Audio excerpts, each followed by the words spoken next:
Luo Binghe had already braced himself to be kicked off the couch, so Shen Qingqiu nodding caught him completely off guard. He went stiff in his perch atop Shen Qingqiu, and his expression froze as well. Only then did Shen Qingqiu realize what he had done, what that nod of his meant. He was filled with the urge to eradicate all witnesses, as well as off himself in shame. No. It's not what you think. Let me explain. But Luo Binghe didn't give him the chance. The arm around Shen Qingqiu's waist tightened, and his voice dropped. You really missed me? Shen Qingqiu frowned at how tightly Luo Binghe squeezed him. Luo Binghe persisted breathlessly and tirelessly. You really did? You're covering my mouth! Even if I wanted to answer, I couldn't! Meaning he could only choose to nod or shake his head. To mess with him, Shen Qingqiu alternated between nodding his head and shaking it. So, which is it? You did or didn't? Luo Binghe asked, now urgent. As he looked close to tears, Shen Qingqiu was left with no recourse but to admit defeat. He was hit with a bizarre feeling that he was martyring himself. With his entire face on the line, he dawdled for a while longer before finally nodding once. This time, Shen Qingqiu saw everything clearly. At the moment of his confirmation, Luo Binghe's breathing came to a stop. A small weak spark glimmered to life in his eyes before it rapidly spread like raging wildfire through his entire face and body. Just when Shen Qingqiu thought Luo Binghe was about to burst into tears of joy, Luo Binghe suddenly burrowed into him, pressing his face into the gap between Shen Qingqiu's lapels. The hand covering his mouth slowly fell away.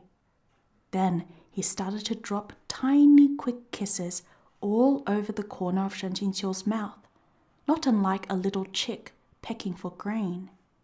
Now that he was finally able to breathe properly, Shen Qingqiu tossed out 2 words from gritted teeth. What nonsense! I also missed you, Luo Binghe muttered. Really missed you. There wasn't a single moment when I didn't miss you. Shen Qingqiu slowly released the breath he'd been holding in his chest. He lay back on the couch like a dead fish, staring up at the bamboo house's ceiling in despair. After a long moment, he finally sighed. Then why didn't you come look for this master inside the dream realm these past few days? Luo Binghe stared at him with dark, moist eyes. Wouldn't Shizun find me annoying? Pestering him during the day, then pestering him more in his dreams at night, Shen Qingqiu spent 24 hours a day staring at this face. Of course it was annoying. But somehow, while he wasn't paying attention, he'd become used to the pestering. Like how now, even though Luo Binghe was practically on top of him, Shen Qingqiu shockingly didn't find it unacceptable. Exactly how had they reached this point? Wasn't it becoming a little too much? You know that it's annoying, yet you don't show the least bit of restraint, Shen Qingqiu said dryly. It's not the first time Shizun complained about me, so it's fine. I'll accept that I'm annoying. At these words, Shen Qingqiu's heart couldn't help but throb a little. Just how far did Luo Binghe's love for him go? Even back during Luo Binghe's early days on Changqiong Mountain, when he'd suffered that awful treatment, the moment Shen Qingqiu expressed the tiniest kindness, he had wiped all the prior harm he'd suffered from his mind and accepted Shen Qingqiu into the depths of his heart without a moment of hesitation. Then Shen Qingqiu unknowingly crushed that glass heart of his, and Luo Binghe picked up the pieces one by one like an abused young wife, gluing them back together, whereupon he handed it back to Shen Qingqiu, full of hope and expectations, only for it to be crushed again, then glued back together, etc. When Shizun is at Changqiu Mountain, Luo Binghe said quietly. When Shizun's with other people, he always smiles so happily, so I thought you wouldn't miss me. Immortal Master Shen's badass act had become habit by now, especially when he was at Changqiu Mountain. The most he offered was an enigmatic, ambitious expression that both seemed to be a smile and not. Otherwise, it was a smile that didn't reach his eyes and left people guessing, or, excluding that, it was a perfunctory, fake smile. Exactly when had he, quote, smiled so happily, unquote? Nonsense, Shen Qingqiu objected. It's true that Shizun's smile are never very wide, Luo Binghe said. But, of course, I know when Shizun is smiling within his heart. You're lying on top of someone and acting spoiled while playing with a strand of their hair? Are you a little girl? Shen Qingqiu rolled his eyes. Yes, you're the roundworm in my stomach. I don't want to be a roundworm. Shen Qingqiu smacked the hand playing with his hair like it was a mosquito. Then what do you want to be? You tell me. Just who has this master smiled at? He said. By the end of his question, he was giving that wandering hand a smack every couple of words, but still it wasn't deterred. Luo Binghe actually began to count them off. Lots of people. Liu, Marshal Uncle, Sect Leader Yue, Shang Qinghua Mingfan, Ning Marshal Sister Xuansu Peak's disciples, and Wanjian Peaks, Qiancao Peaks, Qiongding Peaks, and Baichan Peaks. The mountain guards, the stair sweepers. He wouldn't even let the mountain guards and stair sweepers go? Just how deep was this child's grudge? The entirety of Changqiu Mountain was about to drown beneath this demon import super fragrant mature vinegar. That martial uncle of yours was much too insincere, Shen Qingqiu criticized him.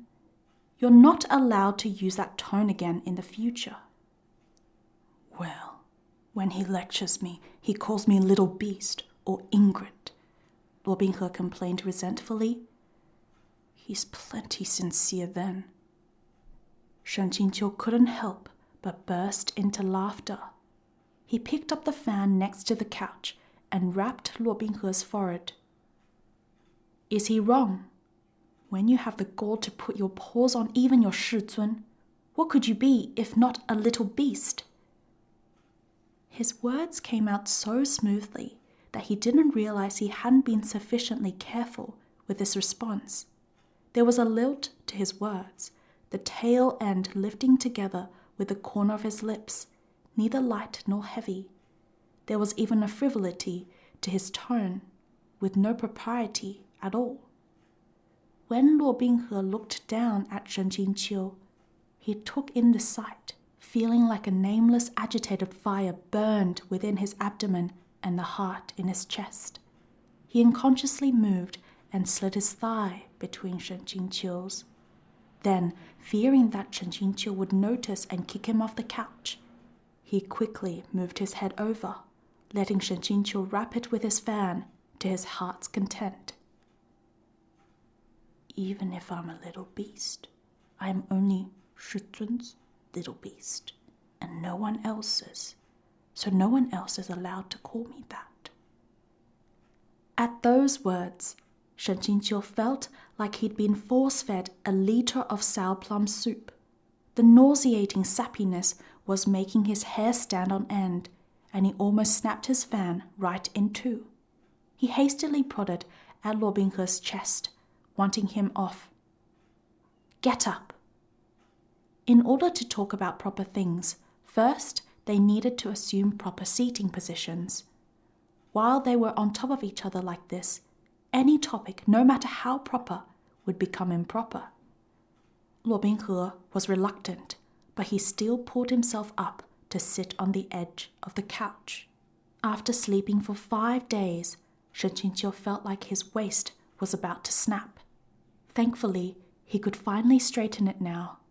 He thought that his appearance was that of a frowny, grumpy old man massaging and kneading his waist and legs, but those who saw him wouldn't have come away with the same impression. His hair hung loose and slightly messy around his shoulders, while his collar lay askew, exposing a fair wide shoulder and leaving his throat and collarbone in clear view. Furthermore, because he'd just been tumbling about on the couch, there was a soft flush to his cheeks as he frowned, head lowered and kneading his waist. At this sight, anyone with unruly thoughts would only become more unruly. Luo Binghe watched him, eyes unblinking, then scooted closer and massaged his waist slowly. Shen Qingqiu was satisfied. "Good boy. How considerate. I have many more considerate traits that Shizun doesn't know about." "What a show-off!" "When you face off against Tianlangjun," Luo Binghe continued, "if Shizun needs any help, feel free to call me." Shen Qingqiu had been avoiding the topic of Tianlangjun this entire time for fear of upsetting Luo Binghe. He hadn't expected Luo Binghe himself to be the one to bring it up. This was a little too considerate. He pondered for a moment, then said while deliberating, "Your father." Luo Binghe pressed his face into Shen Qingqiu's shoulder and said stuffily, "I have no father. I only have Shizun." Shen Qingqiu was silent. "Why does it sound like I've become your father?" He waved away this feeling of defeat and said seriously, "If you're pushing yourself, don't force it." No matter what kind of weirdo Tianlangjun was, in the end, he was still Luo Binghe's dad. He was also someone Luo Binghe had once yearned for, even if the real person couldn't have been more different from the mental image in Luo Binghe's daydreams. Luo Binghe didn't stop his hands and said indifferently, "I'm not pushing myself." Shen Qingqiu studied him closely. True enough, this was indeed the expression of someone who was completely willing to help with a real campaign. There was no trace of Luo Binghe fighting his own feelings. In all honesty, this was a good thing. Though a son joining the effort to screw over his own father wasn't too filial. If Luo Binghe really was willing to cooperate with the cultivation world to overcome Tianlangjun, not only would the human realm gain a powerful force of help, but Luo Binghe would be able to farm a massive amount of righteous image points. Then Shen Qingqiu would be able to compensate for the minus points he'd received at Zhaohua Monastery. Just now, when Yue Qingyan left, he'd said that Shen Qingqiu should rest properly and that he should, quote, leave this issue to his fellow sect members, unquote, making it very clear that he didn't want Shen Qingqiu participating in the war. When Shen Qingqiu muttered to himself, "Sect leader might not allow me to take part in the battle. The first day of snow at the Luo River. You should keep this time and location in mind," unquote. Luo Binghe's hands on his waist lightened, and he said gently, "Sometimes I feel that Shizun understands certain things far too well." Shen Qingqiu's heart thumped hard against his rib cage. "Like that time at the Holy Mausoleum," Luo Binghe continued. "Shizun had obviously never been in the Holy Mausoleum before, but he seemed to know the layout of the graves and the monsters guarding the mausoleum like the back of his hand, and he even took advantage of them easily. This disciple was truly amazed and impressed." Shen Qingqiu deliberately tried to downplay it. Qingjing Peak has accumulated so many records of every generation. Those aren't blank pieces of paper. reading through them exhaustively has its uses.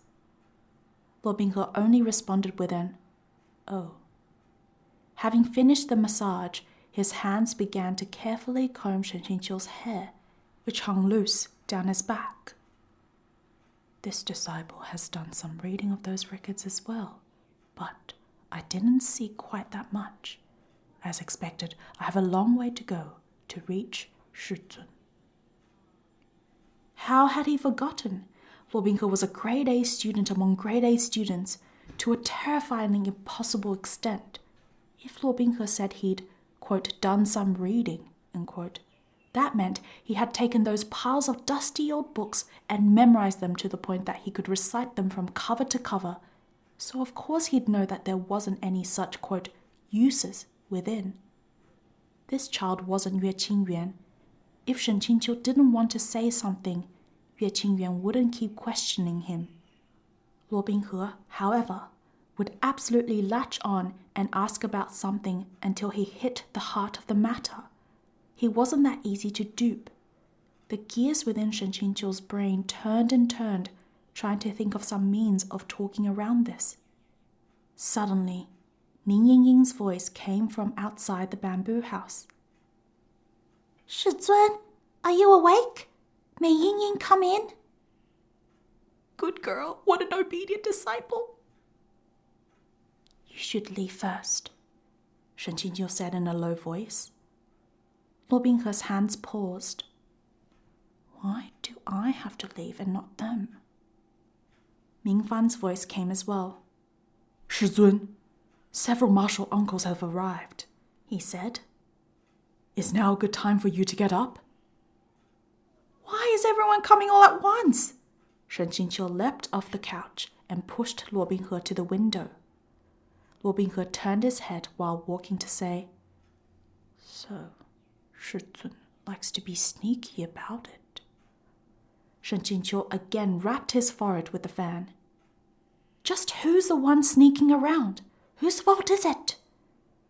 "Why must he always make every situation look like a secret affair?" 骆宾河 silently flipped out the window, but then reached in again to grab Shen Qingqiu. He said gently, "Shizun, once everything calms down, will you leave with me?" Shen Qingqiu couldn't quite relinquish his own face. "This master is still the Qingjing Peak Lord," he said reservedly. If 骆宾河 wanted to see him, he could just come and look for him. Why did Shen Qingqiu have to leave with him? He refused to give the regret of Chunshan more material. 骆宾河 sighed. "I thought you'd say that." With the window shut, the bamboo house's door opened instead. Qi Qingqi's voice reached Shen Qingqiu before her person. She lifted the curtains, revealing her bright, lovely face. "Huh, you've become more delicate these days," she said, lips pursed. "Huh, did the few staff strikes you received at Zhaohua Monastery injure you that badly? Were you coughing up blood or what? Sleeping for 5 days in one go?" Shen Qingqiu turned and said, only partly insincere, "Don't be like this, Qi martial sister. You've always known that my body is weak." Qi Jingqing huffed. "I've always known that you'll cause a lot of trouble. That's true." Behind her followed Liu Mingyan, who bowed after entering the house, and after her came Liu Qingge. Ming Fan and Ning Yingying walked together with Mu Qingfan at the rear. The bamboo house, which was neither large nor small, was suddenly brimming with people. Shame filled Shen Qingqiu. Luckily, 骆宾河 had already left through the window. Otherwise, they couldn't have concealed him. Mu Qingfan smiled. "I told you that Shen Marshall Brothers' complexion was good, that there were no abnormalities and he was really only asleep. Now do you believe me?" Shen Qingqiu expressed his embarrassment, then showed the Peak Lords to their seats. He noted that Liu Qingge had been scanning the room continuously after entering, gaze intense. "Liu Marshal brother, I'm over here," he said. Liu Qingge withdrew his gaze and turned toward Shen Qingqiu. "Huh. Who was here just now?"